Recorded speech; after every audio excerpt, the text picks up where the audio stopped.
on a daily basis, we continue to speak with respect to our stretched, overburdened health infrastructure, which is now leading to several cases of medical apathy as well, in a continuous shortage of manpower or medical manpower, even if patients are admitted to hospitals. And this is the latest case here along those lines that's coming in from Jammu and Kashmir's Ramban. A COVID patient lost his life because there were no doctors or hospital staff to attend to the patient. In a video here, as you see, it has gone viral as well here. Another patient in the ward goes on to tell the situation of medical infrastructure in the district there.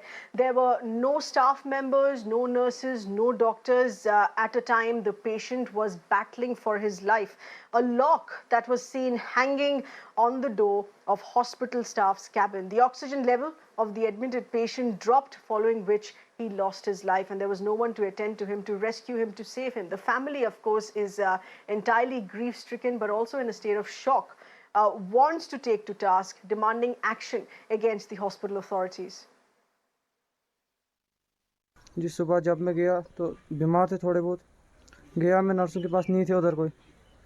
6 बजे जैसे मैं 6:30 बजे जैसे मैं doctor के पास गया, doctor को बोला मैंने बोला ऊपर पेशेंट बीमार है ज़्यादा, उधर चलो। बोलता है मेरा उधर कोई काम नहीं है, मैं इधर ही हूँ, मुझे कुछ नहीं आता है चलाना, उधर इन्वर्टर नहीं आता चलाने, मेरा उधर कोई काम नहीं है।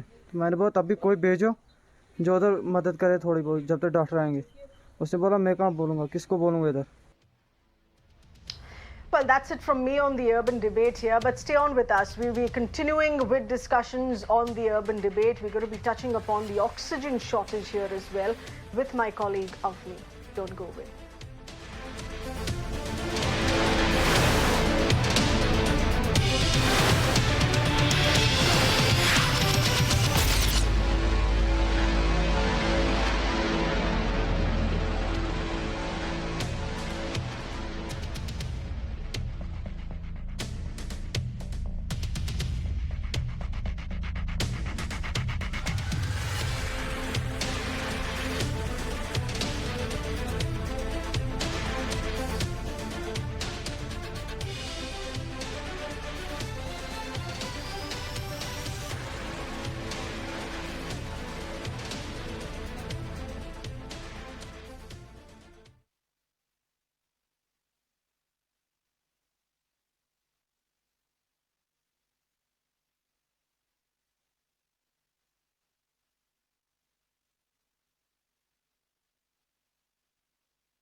Good evening. Thanks for tuning into this edition of the Urban Debate. I'm Avni Raja.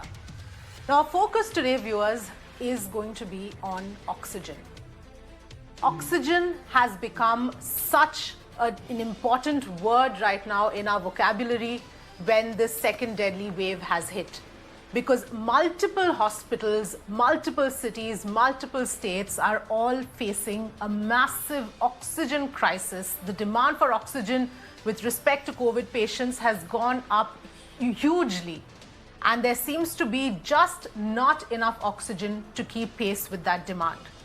And on top of that, it seems like for weeks now, it began with Delhi. For weeks, we've been seeing hospital after hospital raising an oxygen SOS, saying that we have only few hours of oxygen left. So many people or COVID patients who need oxygen support are going to be in danger. And then just in the nick of time, X amount of oxygen reaches those hospitals, but only for them to once again, within a few hours, within a few days, raise that SOS yet again. There have been fights that have erupted between the center and the state governments, especially the Delhi government. The Supreme Court has stepped in. The Delhi High Court, day after day, has been hearing this specific issue and warning after warning. Even then, multiple assurances, multiple things are being done, or at least we're told they're being done, and yet the situation is still the same because again today, the hospitals raised SOSs. And hospitals are having to go to Twitter, to social media. Can you imagine that? There is no system in place for them to actually access the right methods of getting oxygen for their hospitals. Then now, the next part is that this crisis has spread to other parts of the country. So now we're talking about in Karnataka, where there was a specific hospital where in Chamarajanagar, where 23 patients have lost their lives. That hospital lost oxygen supply for a few hours, and 23 patients in a matter of 24 hours lost their lives. And that's not the only incident. In Andhra Pradesh, in UP, there are hospitals which are raising these SOSs. Now, the question really is that we've been told time and again that there is enough oxygen in the country, but it is the distribution which is a problem. And to add to all of this, viewers, this is not something that has been a bolt out of the blue. There were warnings given last year in April 2020 was when the first warning was given that we need to make additional things to ensure that oxygen supply is there. But obviously none of that has happened. Now, of course, there are multiple things being done. Oxygen is having to be imported, among other things which are being done here as well. So what is the problem? Why is there so much of mismanagement? If there is not really a shortage of oxygen, why is it not reaching where it's supposed to reach? And that is really the big question that we are going to talk about. And joining me today, let me introduce my panel who's joining me today. Dr. Bishnu Panigrahi, who is the Group Head, Medical Strategy and Operations, Fortis Healthcare. We've got Anand Gurumurthy, spokesperson of the BJP. Dr. Yatan Mehta, Chairman, Medanta Institute of Critical Care, who's joining us. And we've got Reena Gupta, spokesperson of the Aam Aadmi Party. Thank you, all of you, for joining us today. And I just want to, before we start the discussion, reiterate the importance of what we are talking about today, this oxygen crisis. It's not the first discussion on the oxygen crisis, but nonetheless, we are having to do it again and again because the situation is not improving. So first, I want to hear from the doctors we have on our panel to help us understand, put it into perspective of what the situation is right now. Dr. Bishnu, if I can come to you first, give us a sense of what you have been facing. We've been hearing hospital after hospital, raise SOSs, coming to Twitter, putting out videos, and then getting oxygen just for a few hours or maybe a day or two, and then once again the cycle repeats. Thank you for inviting us for the session today. I would like to just mention that we were very desperate a couple of days back. And what you mentioned about the Twitters going out from various hospital chains, standalone hospitals, it was out of desperation. It was not to point fingers at anyone or blame anyone. Imagine for a doctor, oxygen is something that we presume that it is always there. And having patients in the ICU, in the high dependency areas, wards, there's a lot of oxygen being consumed now. So exponentially, the rise has been huge for the oxygen requirements. And since I'm from the private sector, I would like to say that all the private sector hospitals have a tie-up with the respective suppliers, the manufacturers, and it is taken for granted that they'll come. But because of this exponential rise and then a lot of regulations coming in, the supply got disrupted. So, this is the reason that it happened. But at the same time, I'd like to say that over the last couple of days, things have improved substantially. And I think a lot of it is to do with the huge amount of oxygen coming in from the eastern part of India, whether we call the oxygen expresses, there are a lot of tankers have come from there. So some mitigation has happened, but it's still every night when you sleep, we think that tomorrow morning are we having sufficient. But over the last couple of days, it has been much better than what it was about 4 or 5 days back. It was heartbreaking, if I can say.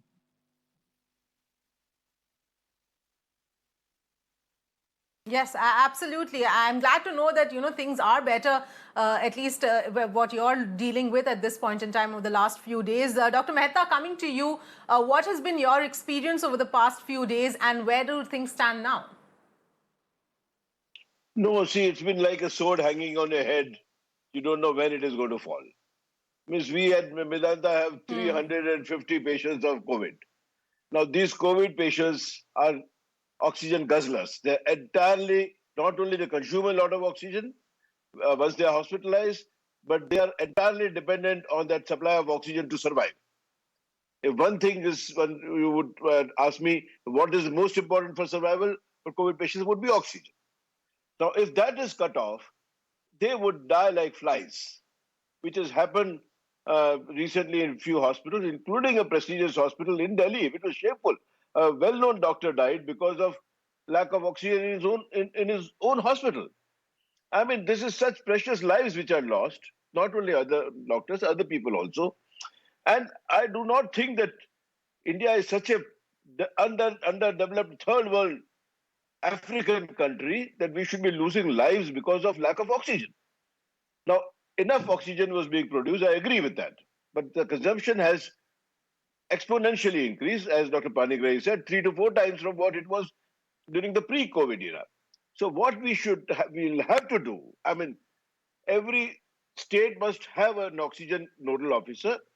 Every district should have an oxygen nodal officer. They should allot the amount of oxygen to each hospital and medical center which they are able to supply. And then those hospitals are responsible for working during those boundaries of the supply of oxygen. After that, if there's a mishap, then the hospitals are responsible.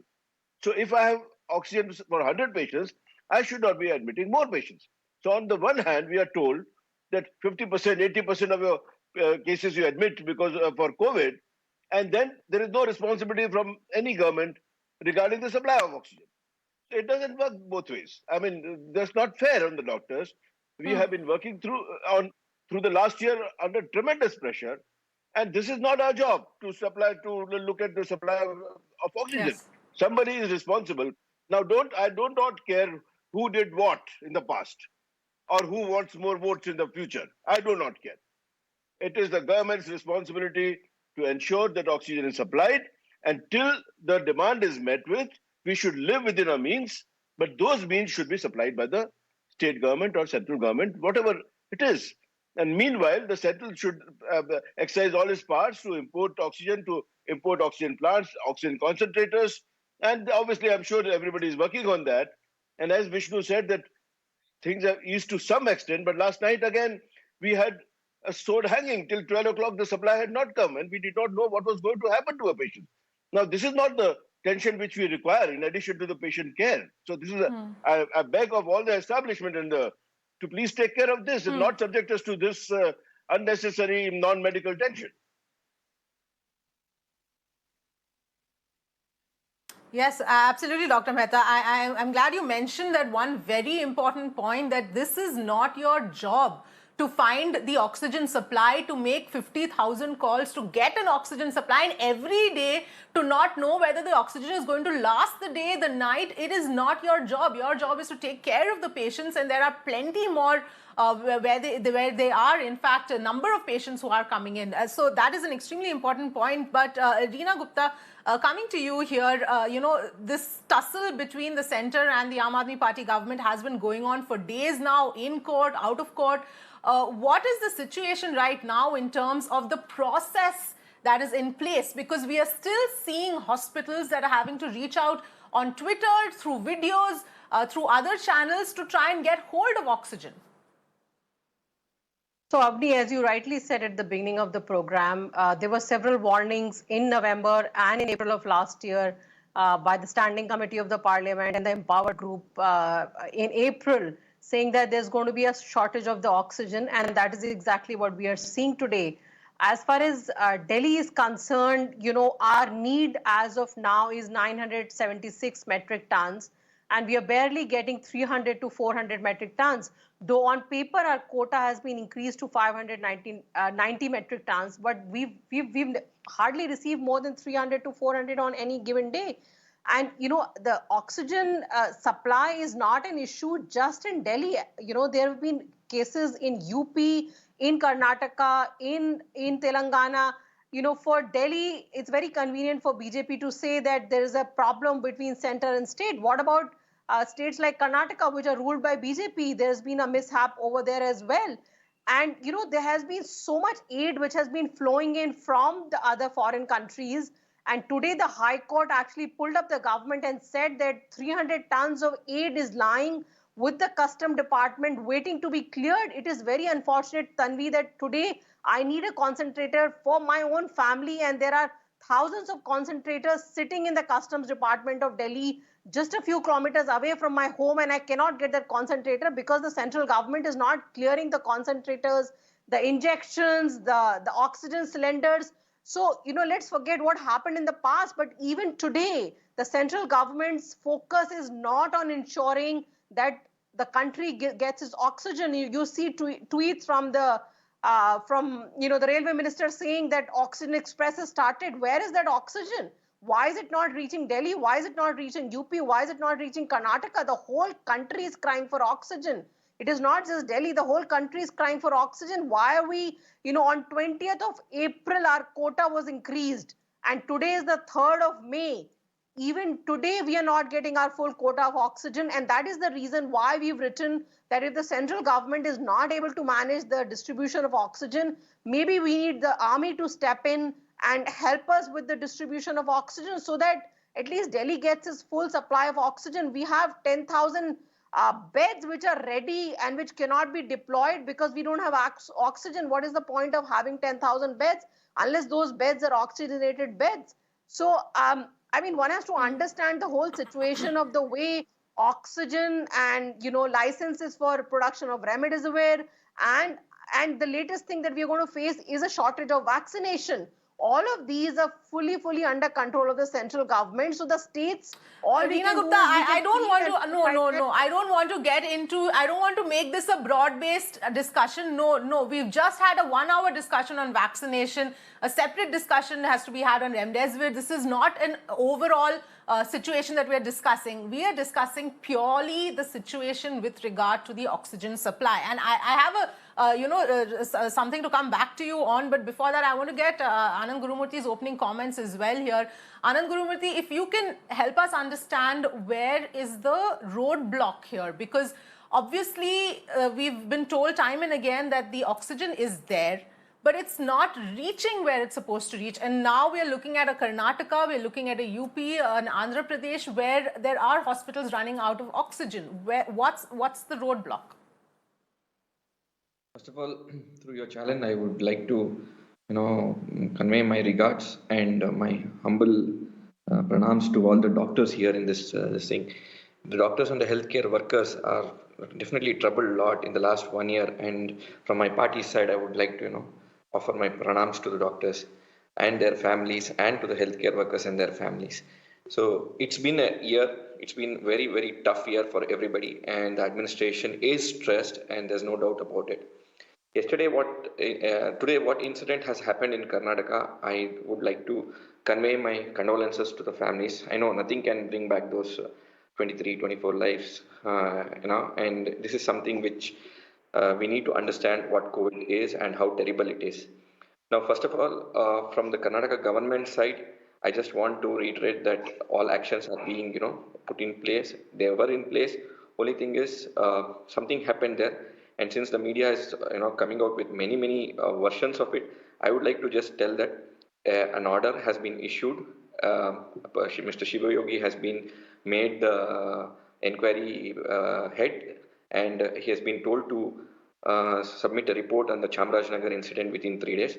So before the report is comes out, I request all media people to just wait, because accusing people is not right at this point in time, because everybody is stressed out, including the administration. So please wait. The report will come out in 3 days. The district in charge minister, Mr. Suresh Kumar, is also at it, and a task force has been put up in Karnataka, and there are some items which are discussed, like what is supplied to Karnataka and what is the allocated. This thing will be taken up with the task for the state level, and it will be distributed, as Dr. Etnal said, it will be distributed at the district level with nodal officers. Even at the taluka level, there will be nodal officers. All this is being done, and as it was being done, things went off in Chamarajanagar. And some of the points which were discussed in today's meeting just a few minutes ago are to reduce the refilling time of oxygen tanks also, because Karnataka is a huge state. Yesterday, when the oxygen supply SOS happened at 12:30, it was supposed to be supplied from Ballari to Mysore, and what was extra in Mysore, not extra exactly, what was getting produced in Mysore was moved to Chamarajanagar. 250 metric tons was moved, is the report there, but we still don't know what happened and why it happened, so that the patients died. Okay, so this is something which is to be understood by the inquiry team, and that will come out in 3 days. And then it has been directed in Karnataka that all green corridors commuting of oxygen tankers, including toll gates, everybody has to cooperate. This is a direction issued across Karnataka, so toll gates are not going to delay any oxygen tanker. Then nitrogen and argon tankers have been cleaned and have started, will start supplying oxygen. And then already some are in service and some more will come. And then LPG tank drivers are also being, moved into service, because Karnataka is a huge state. We have production units, but movement, and it is a hilly state in certain parts, so we need certain expert drivers, and these kind of tankers require such drivers. And we have enough number of LPG tank drivers, so they are being moved. Some of them are being moved. And then to utilize the oxygen manufacturer supplies, we are having uninterrupted supply. We are having a task force with certain dedicated officers for every cluster. Then again, oxygen tankers availability is being studied on a day-to-day basis, and this is being managed. So the whole task force main purpose is to ensure that a war room happens. It is formulating in place, but now it will sit in place, and it will ensure that things don't happen this way, and it will not, nobody suffers here. And as such, in such situations, we all have to take responsibility, and we have to come forward, and that's what the Karnataka state is doing, and the Karnataka administration, along with our political administration, is doing the same. Right. Anand Gurumurthy, I appreciate that you've given us a broad overview of what's being done and all of that. Even today, we heard during the central briefing, as the Health Ministry pointing out various things, the Home Affairs Ministry pointing out different things being done at this point in time. And yes, all of that is appreciated. The question really is, why wasn't this done before? But I don't even want to get into that right now. Right now, let's take Delhi first, because it is the city right now, the national capital, where there are maximum of these SOSs that we've seen. Now, it's simple math. Delhi's daily requirement is 976 MT of oxygen. They are getting 490 MT of oxygen. They are not getting the full amount. So obviously, there's going to be a shortage of oxygen. You can't give the hospital how much oxygen is required to last, X amount of days. So where is that gap? I genuinely am trying to understand what is the gap, what is the obstacle, why is this difference there? Even the High Court has asked this question, even the Supreme Court has asked this question. If I have to answer for Delhi, sitting in Karnataka, it will be tough. But See, basically Delhi's population density and Bengalore's population density is very high. So in these cities, Delhi, Mumbai, and Mumbai, and Bengaluru, and cities like Kolkata, the density is very high, and the surge, rocketed. Even in Bengaluru, we saw a similar surge for 1 week, just after Yugadi of April 13. When we had festivities here, it just rocketed by August 17th, April 17th, 18th, everything was so high. And as the doctors pointed out, while he pointed out that it was 3 to 4 times, I think it was 7 to 8 times suddenly. And because of this, the infrastructure stress was very high. There was a lot of panic among people, because of which some people who were, just starting with the disease also rushed to the hospital, occupied beds, and they could not be, sent back home because they were progressive in the disease. So all this happened. Our doctors, really, we have to be kudos to our doctors and healthcare system, okay, which took this upfront and on a warmongering scale, and they really did whatever they could. We have seen, in government hospitals, people not able to get beds, but they were, given oxygen in corridors. There were a lot of shortage, but somehow things were managed to the extent that it could be done. And all things are being done. See, we have to take responsibility. Whichever administration it is has to take responsibility. We cannot keep pointing fingers at others. Responsibility has to be taken. And as such, see, every state produces oxygen, and Delhi also has many surrounding states where oxygen, producing iron units are there. Okay, procuring oxygen is not just one's responsibility. Everybody has to, get involved in it. As the doctor first pointed out, he said that it's not a primary responsibility of the hospital in case today. It was a responsibility of the hospital then, when it was normal times, and they were doing it well. Right now, everybody has to get involved. In Karnataka, we are getting involved as an administration, and I request the Delhi administration also to get involved completely in this, and whatever gaps are there, they will be fulfilled in the coming days. Things are getting ironed out there also. So this is all I can express from the perspective sitting in Karnataka in Bengaluru, because I see a similar very high density populated place, Bengaluru. And maybe the AAP spokesperson can talk more about the Delhi administration and why it's not able to do it. Yes. Okay. Yes. All right. We'll get to that. All right. Dr. Bishnu, just to understand from you, like you pointed out, the situation is better over the last few days. But what is the process right now that a hospital like yours follows in trying to get oxygen? Who do you reach out to? Obviously we are seeing all of the Twitter and the other videos and all of that coming, scrambling, doing every possible thing to try and get oxygen. But if there was is there a process in place? And this is a question I also want to go to Reena Gupta about. But first from you, what is the process in place? There is a process, for example, for Delhi, then now the nodal offices have been created. They are the ones who direct how much oxygen will go to each hospital. And for Haryana and UP, the same thing is there. So it is directed from the district authorities. So we, as my colleague Dr. Yatin Mehta rightly mentioned, we don't know what's going to come tomorrow. So it's up to them how much they give us tomorrow. So if they don't give us the full quota, then again by mid-afternoon again we are scratching our heads. And my humble request is that there's a lot of talk going on, sweet talk, and we don't want any sweet talk here now. The time for sweet talk has gone. We have to walk the talk. And it is just impossible to continue like this. And at one side, you say that this number of patients you have to handle.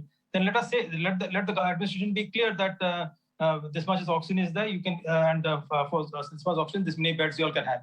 So then we'll have so many patients. We have gone out of the way across the country. The healthcare sector has public, private, and private in particular, have gone out of the way, expanded their facilities, whether it is wards, ICUs, ICDUs, and they have not cribbed about that. But please support us on this. We are there to take care of the lives of the patients. And it is becoming actually a sort of the doctor who we lost a couple of days back. I know him personally. And it's still, I've still not gone over that. You can't imagine just because we are in Delhi, we keep hearing this. There is the same thing will be happening across the country also in many places. So let us be clear in that we need support here. And this time for walk the talk has come, not talk. And sweet talk will actually bring us too much of sweet is not good for the health. So this is what I want to say. And the request to each administrator is that please support all the hospitals to see that they get the oxygen, at least the basic things to take care of lives. As Dr. Yatin rightly mentioned, it is oxygen and some other drugs which are important, and they need to be in place. And without that, we just can't take care of this COVID pandemic. We are seeing a surge. We don't know how long it will continue. Bombay, hopefully we are seeing a downward trend, but Delhi still the positivity rate is very high, and it is there for some more time. Karnataka is again exploding. So it is across the country, and the oxygen is the basic ingredient that needs to be in place. And whoever is responsible has to be held accountable also. Yes, absolutely. So, Reena Gupta, if you can, help us understand, you gave a much broader overview of the situation as it is, but I want to understand what is the process today that is in place? Who does a hospital reach out to? Why are hospitals being forced to go to Twitter or release videos and raise an alarm? Because obviously doctors who are doing this understand that by doing all of this, they are raising alarm, they are causing a lot of panic among people, but still they don't have a choice because they have people's lives at stake who they're watching die literally in front of their eyes. This point blank. Number one, all the hospitals, whether it's our network or others, they had tied up with the respective manufacturers, suppliers to. So we knew how much is the consumption, and accordingly we used to get it. Now that has gone. Now every district, there's a nodal officer who directs how much oxygen will go to which hospital.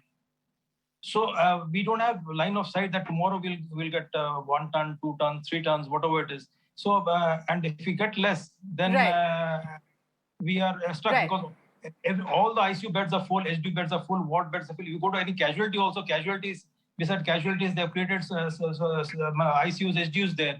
And all of them require oxygen.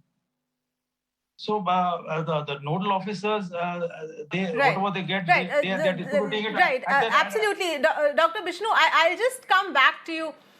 Right, just take this. I want to take this point of process to Reena Gupta here as well. Reena Gupta, if you can help us understand what is the process right now which is in place. If my hospital doesn't have oxygen, what do I do?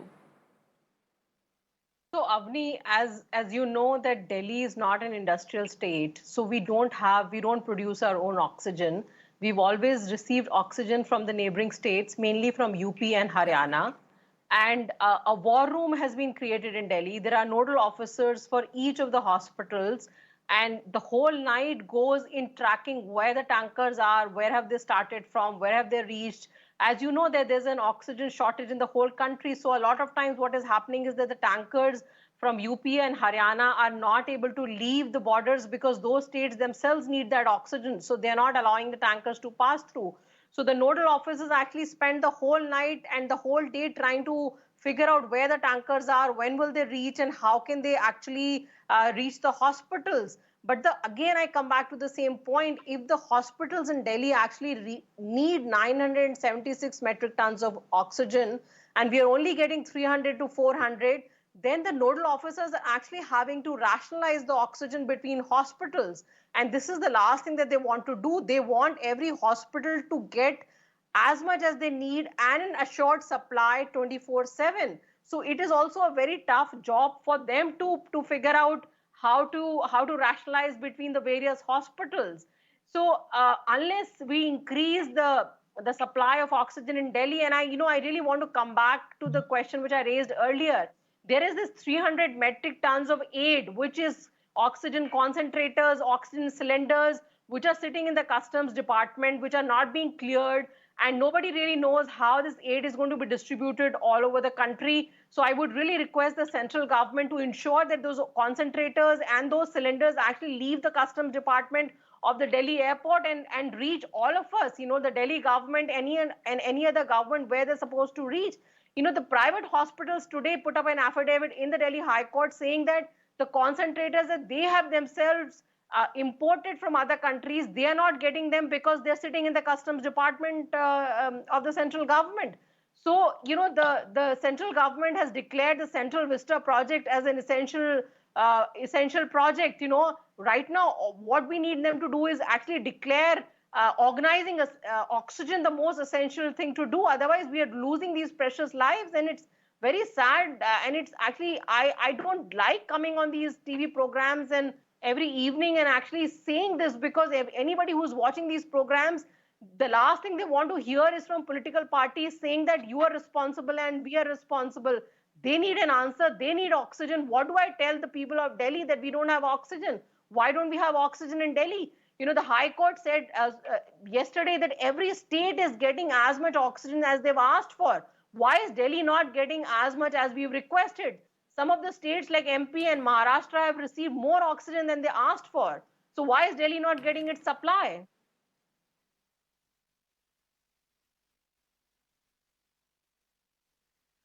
All right. Dr. Mehta, if I can just come to you here and request you to come in on just understanding what has been the kind of increase in oxygen utilization and the oxygen demand that you've seen, if you were to look at what was being consumed or used a few months ago before the second wave hit versus now.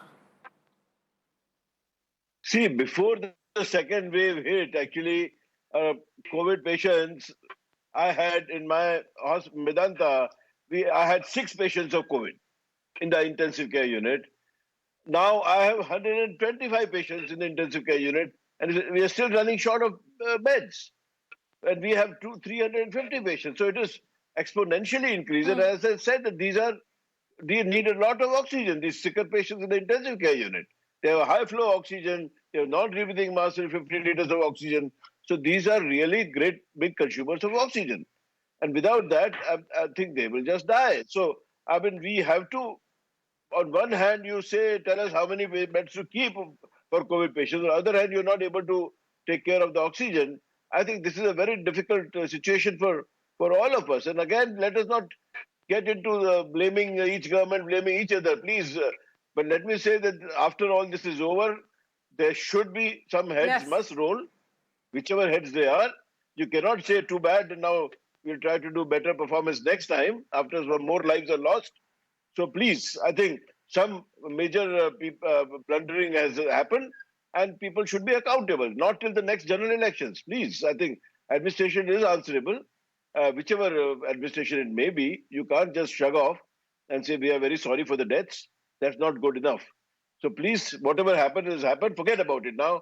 But from now onwards, the allotted quota of each hospital must be ensured that it is delivered. Now, somebody has asked for 900 kilotons, may not be available. It's not possible, what the reason may be. If they are given 700 or 800, then those 800, that particular state, must be given. That somebody should be responsible and accountable for ensuring that is done. And the bureaucracy is pretty smart. I'm sure if they're given the correct instructions, they can handle it quite well.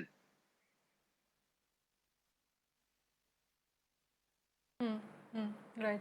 Anand Gurumurthy, of course, you pointed out specifically what's being done in Karnataka, but the other question here is also the fact that some of the larger hospital chains, some of the larger hospitals, the private ones or even the government ones, it's easier for them to sort of reach out and get help immediately, put out an SOS and get that, attention and ensure that somehow or the other oxygen reaches. But what about the smaller hospitals?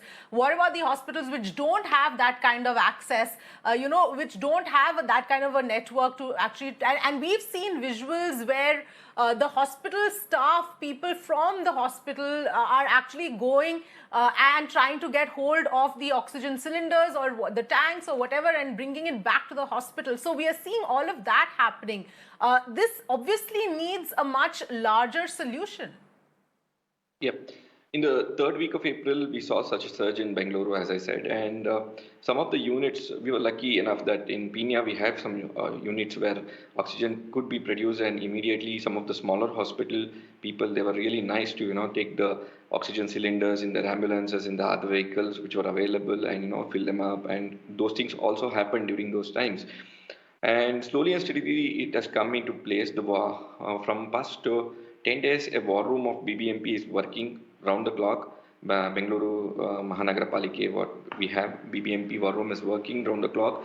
And what they take care of is within 24 hours. And we are telling people, okay, educating people that please come early. Don't start calling BBMP when the symptom starts, because empty beds and where oxygen is available, all this cannot be allocated within half an hour, 1 hour.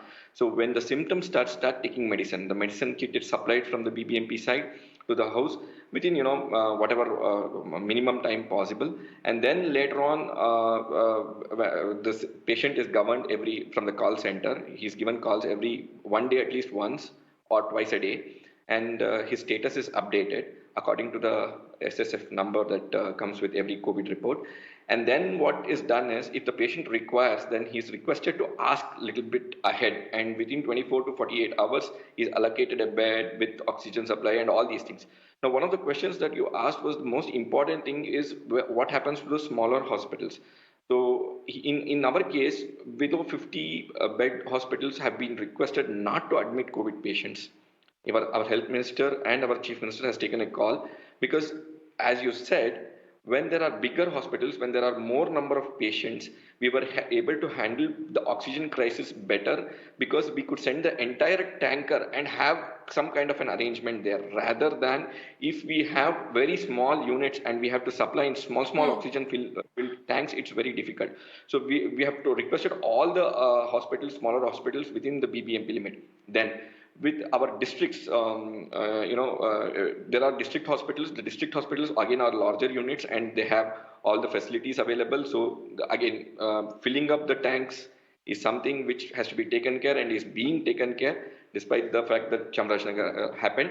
Then what needs to be done more is with respect to small talukas where we have smaller hospitals and centers. So there also we are requesting, unless the patient load becomes high, just shift the patients to the district hospitals so that we can concentrate on filling up the oxygen tanks at certain nodal places. This way we are handling.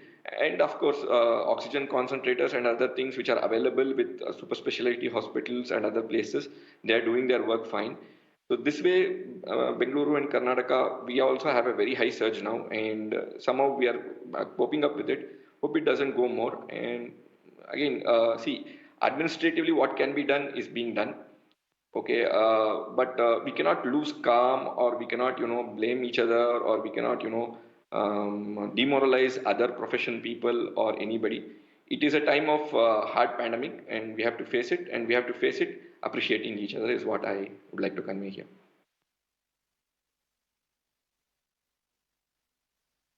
All right, on that note, we're out of time. I'd like to thank all of you for joining in and talking about this extremely important issue. But it all really boils down to this. The fact is, no matter what is being said and what is being done now, the situation is extremely grim and extremely grave and life-threatening at this point in time. And this is for oxygen. This is for breathing. And that is something that patients are not getting access to. I don't think any one of us ever imagined that we would be in a position today where the fight would be not for land, not for weapons, as somebody pointed out, but for air.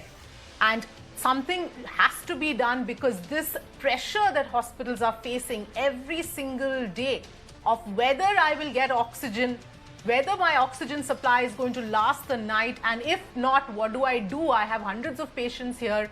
Where are they going to go? How? And hospitals will simply stop taking patients. Patients are getting scared. People are getting scared to get admitted, and so they end up waiting for a long time before actually getting admitted, and the case then becomes more severe and they end up losing their lives in any case. So this is the situation we are in. So all we can do right now is to just urge all of those who are in charge, all of those who are governing, to put everything else aside and treat this as a war situation, because that is what this is. This is nothing else but a situation which has to be dealt with immediately. All resources have to be moved to treat this on a war footing. Thanks for watching.